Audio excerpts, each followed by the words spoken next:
Welcome to Dream Tale Sleep Stories. Tonight's reading is an accidental journey of a letter. Settle into your bed or sofa and let your shoulders, jaw, and eyelids grow heavy. Inhale slowly, 1, 2, 3, and sigh the air away, allowing the day to fade into quiet dark. With every soft inhale, you invite fresh English phrases. With every gentle exhale, stray thoughts drift farther off. Behind my voice flows a gentle 528 Hz melody, renowned for guiding the mind toward deep relaxation. Keep your eyes closed or follow the captions, whichever feels right. Simply receive the rhythm and resonance of the language. Deep in rest, tonight's phrases will take root like seeds, ready to bloom into stronger English skills with the morning light. When you feel settled, hold that unhurried breath and allow yourself to drift into the tale. An accidental journey of a letter begins now, and when the story's final line has faded, the music will linger a little longer, carrying you gently deeper into sleep. An accidental journey of a letter.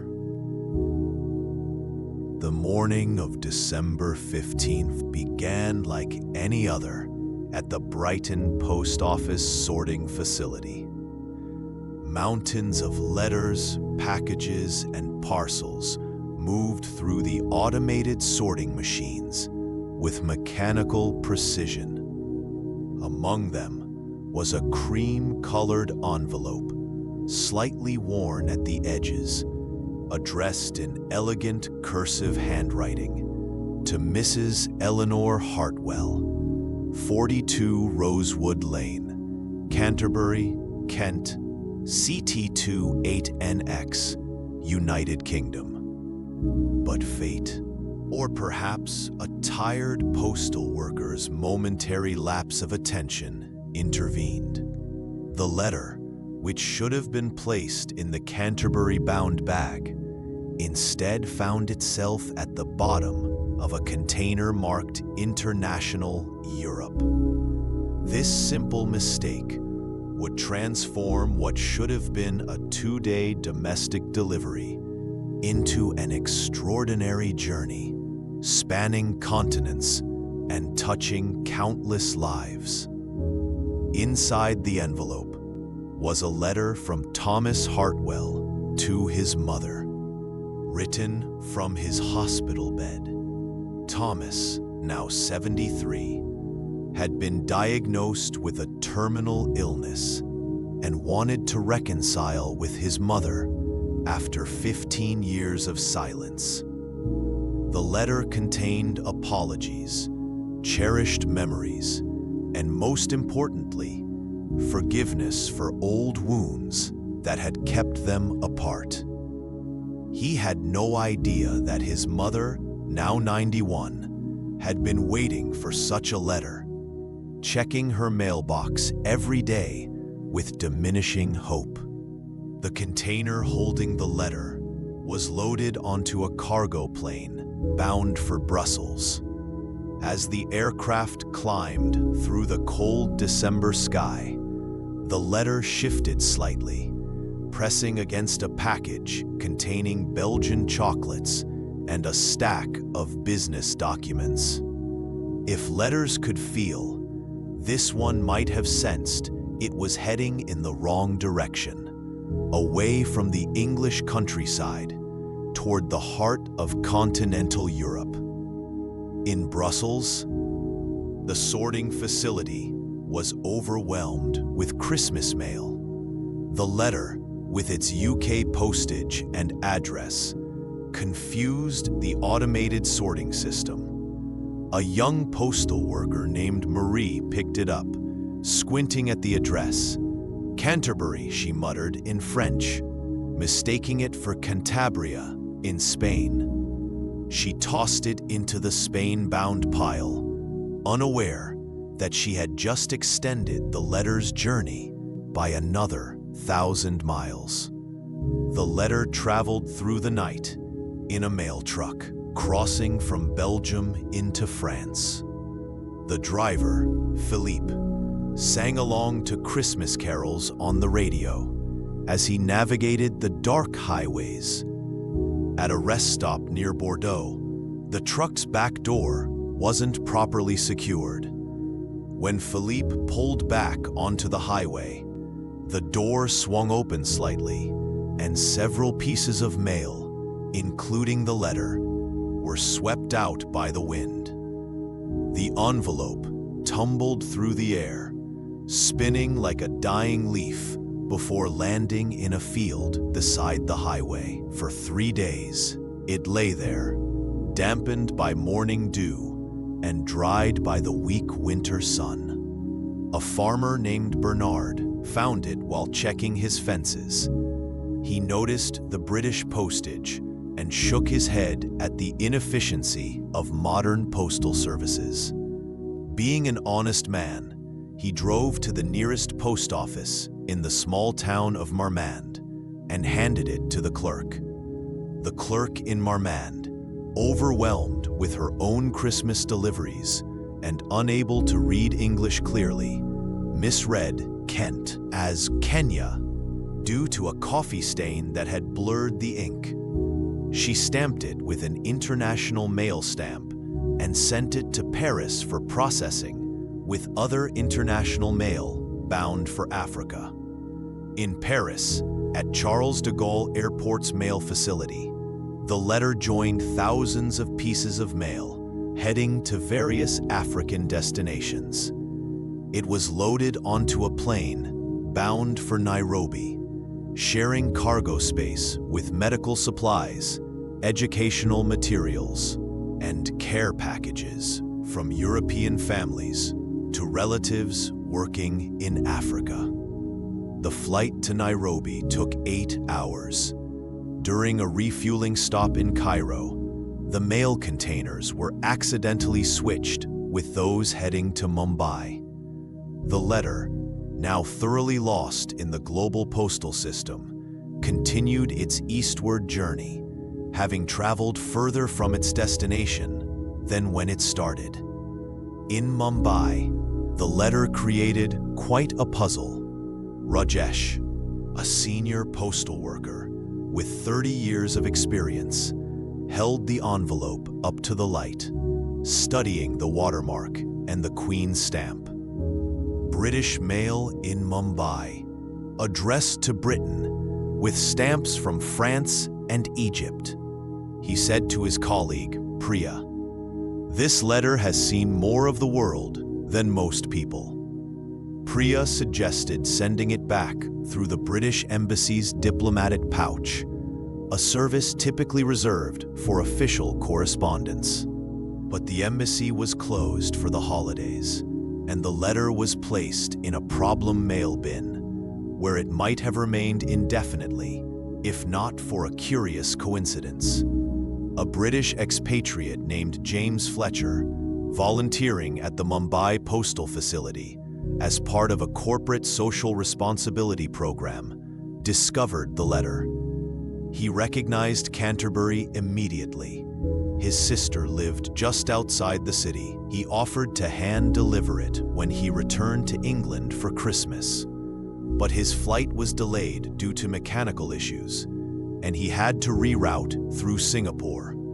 At Singapore's Changi Airport, James's luggage, including the letter in his carry-on bag, was mistakenly tagged for Sydney instead of London.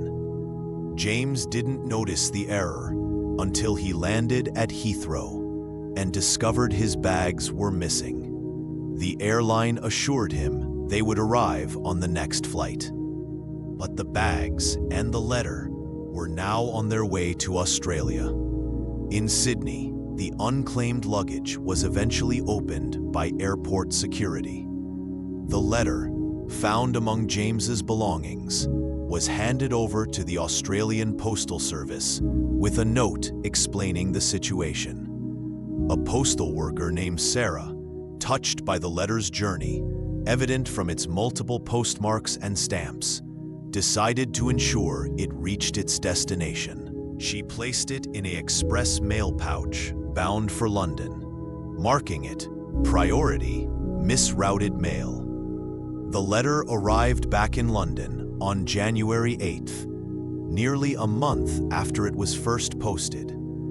At the Mount Pleasant Mail Center, it was discovered by a veteran postal worker named William, who had started his career in the same Brighton facility where the letter's journey began. He noticed all the international stamps and postmarks: Belgian, French, Egyptian, Indian, Singaporean, and Australian, creating a unique collage on the envelope. William was intrigued.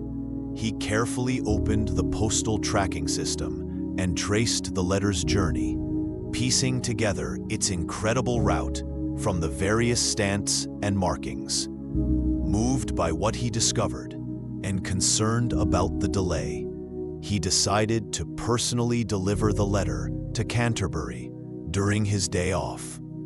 On January 10th, William knocked on the door of 42 Rosewood Lane. Mrs. Eleanor Hartwell, frail but sharp-eyed, answered the door. William explained that he was from the Postal Service and had a letter that had taken quite a journey to reach her. Eleanor's hands trembled as she took the envelope, recognizing her son's handwriting immediately. "Is everything all right with the letter?" William asked, noticing tears forming in her eyes. Eleanor invited him in for tea, and after reading the letter, shared its contents with William. She explained the long estrangement from her son and how she had been hoping for reconciliation. William then told her about the letter's extraordinary journey around the world, showing her the various postmarks and stamps. "It seems," Eleanor said with a sad smile, "that this letter was determined to reach me, no matter how far it had to travel." What William didn't have the heart to tell her immediately was what he had discovered when he checked the Brighton Hospital's records. Thomas had passed away on December 28th, while his letter was somewhere between Mumbai and Singapore. But Eleanor seemed to sense this already. She held the letter close to her chest and thanked William for his kindness. The next day, Eleanor wrote her own letter, not to Thomas, for it was too late for that, but to the postal services of all the countries the letter had passed through. She thanked each one for being part of her son's final message's journey home. She made copies of the envelope with all its stamps and postmarks, framing one for herself and sending others to postal museums around the world. The letter's journey became something of a legend in postal circles. The original envelope, with its collection of international stamps and postmarks, was eventually donated to the British Postal Museum, where it was displayed with a map showing its incredible 30,000-mile journey to travel what should have been just 60 miles. Marie in Brussels, Bernard in Marmande, Rajesh in Mumbai, Sarah in Sydney, and William in London. None of them ever knew they were all connected by this single letter. Each had played a small part in ensuring that a son's final words of love and forgiveness reached his mother, even if the journey took much longer than intended. The letter itself, the actual message from Thomas to Eleanor, remained private. Eleanor kept it in a special box alongside other treasured letters from her son's childhood. But she often told visitors about its journey, how it had traveled around the world to bring her peace. Sometimes, she would say, the longest journey leads to the shortest distance between two hearts. In the months that followed, Eleanor began corresponding with several people who had heard about the letter's journey. She received letters from postal workers around the world who were moved by the story. Some shared their own tales of lost and found mail, of messages that defied odds to reach their destinations. Her small cottage in Canterbury became a hub of international correspondence, all because of one letter that refused to stay lost. The story took an unexpected turn when Eleanor received a package from Mumbai. Inside was a photograph from Rajesh, the postal worker who had puzzled over the letter. He had taken a picture of it before sending it on, intrigued by its journey. Along with the photo was a letter from his daughter, Priya, who worked with him. She wrote that her father had been so moved by the story that he had reconciled with his own estranged brother after 20 years of silence. From Sydney came another surprise. Sarah, the postal worker who had ensured the letter's express delivery back to London, wrote to say that she had started a project called Letters Home, helping to trace and deliver lost international mail. She had been inspired by the determination shown by one letter to reach its destination against all odds. Even Bernard, the French farmer who had found the letter in his field, somehow heard about the story through a radio program. He sent Eleanor a jar of honey from his farm with a note saying, "Your letter rested in my lavender field for 3 days. Perhaps it absorbed some of the peace and sweetness of the flowers there before continuing its journey to you." Eleanor began to see the letter's circuitous route not as a mistake, but as a miracle. Each person who had touched the letter had added something to its journey: concern, care, determination. The letter had collected not just stamps and postmarks, but also the goodwill of strangers across continents. On the first anniversary of receiving the letter, Eleanor organized a small exhibition at the Canterbury Library. She displayed the envelope with its international stamps, the map of its journey, and excerpts from the letters she had received from postal workers around the world. She titled the exhibition, "The Letter That Refused to Be Lost," a testament to human kindness. The exhibition attracted unexpected attention. A documentary filmmaker approached Eleanor about making a film about the letter's journey. A children's author wanted to turn it into a picture book.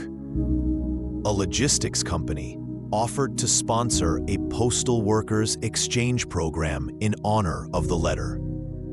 Eleanor agreed to all of it, with one condition: that Thomas's name and the contents of his letter remain private. The story, she insisted, was not about her personal loss, but about the universal human desire to connect, to send our words across distances, trusting strangers to carry them safely to those we love. The letter's adventure had one more surprise in store. James Fletcher, the British expatriate whose luggage had been misdirected to Sydney, finally learned what had happened to the letter he had tried to help deliver. He visited Eleanor to apologize for the additional delay his involvement had caused. Eleanor laughed and served him tea in the same china cups she had used for William, the postal worker. "Don't apologize," she told James. "If the letter had come directly, it would have been just another letter. But because it traveled the world, it became something more. It became proof that there are good people everywhere, that kindness transcends borders, that love always finds a way home, no matter how long the journey. James left Eleanor's cottage, deeply moved. He had traveled the world for business, always rushing from one place to another. But this letter's journey had shown him something different. That sometimes the most important journeys are the ones we don't control, the ones that depend on the kindness of strangers and the mysterious workings of chance. As the story of the letter spread, it began to change how people thought about mail, about connection, about the threads that bind us across distances. Post offices in several countries created special exhibits about the letter. Schools used its journey to teach geography and cultural understanding. The phrase, "taking the scenic route," in postal circles at least, became synonymous with the letter's journey. Eleanor lived for 3 more years after receiving Thomas's letter. When she passed away peacefully in her sleep, her granddaughter found instructions for one final letter. Eleanor had written thank you notes to be sent to every country the original letter had passed through. Each note contained a pressed flower from her Canterbury garden and a simple message: "Thank you for helping my son's love letter find its way home." These letters were sent through the regular mail, and remarkably, each one reached its destination without any detours. They arrived at post offices in Brighton, Brussels, Marmande, Paris, Cairo, Mumbai, Singapore, Sydney, and London. In each location, postal workers who had heard the story of the original letter understood that this was Eleanor's way of completing the circle. The letter that had taken an accidental journey had become intentional in its impact. It had transformed from a simple piece of correspondence into a symbol of persistence, kindness, and the invisible bonds that connect us all. In post offices around the world, when a letter seemed lost or misdirected, postal workers would sometimes say, "Remember the Canterbury letter," and redouble their efforts to ensure delivery. Years later, the British Postal Museum created a permanent exhibition called Letters That Changed Lives. The centerpiece was Thomas's letter to Eleanor, still in its envelope, covered with international stamps and postmarks. Visitors could trace its journey on an interactive map, reading stories from each stop along the way. But the most popular feature was a simple mailbox where visitors could write letters to estranged friends or family members. The museum promised to mail each one with a small note attached, inspired by a letter that traveled 30,000 miles to go 60 miles. May your words find their way home. The exhibition guest book filled with comments from visitors around the world. Many wrote about their own reconciliations inspired by the story. Others shared tales of letters they had received that had changed their lives. Some simply wrote, "Thank you for reminding us that every letter carries hope." And so, a letter that began as a simple attempt at reconciliation between a son and his mother became something much larger.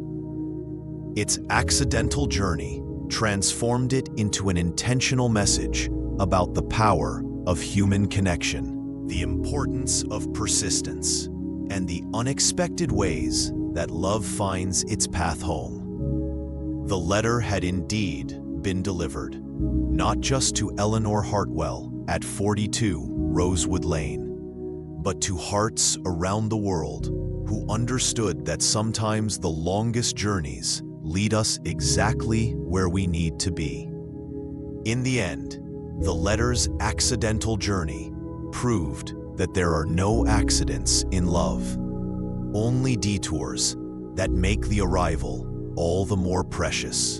And in post offices from Brighton to Sydney, from Brussels to Mumbai, postal workers handled each letter with a little more care, knowing that they might be carrying someone's last words, someone's first apology, someone's bridge across the distance between two hearts.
you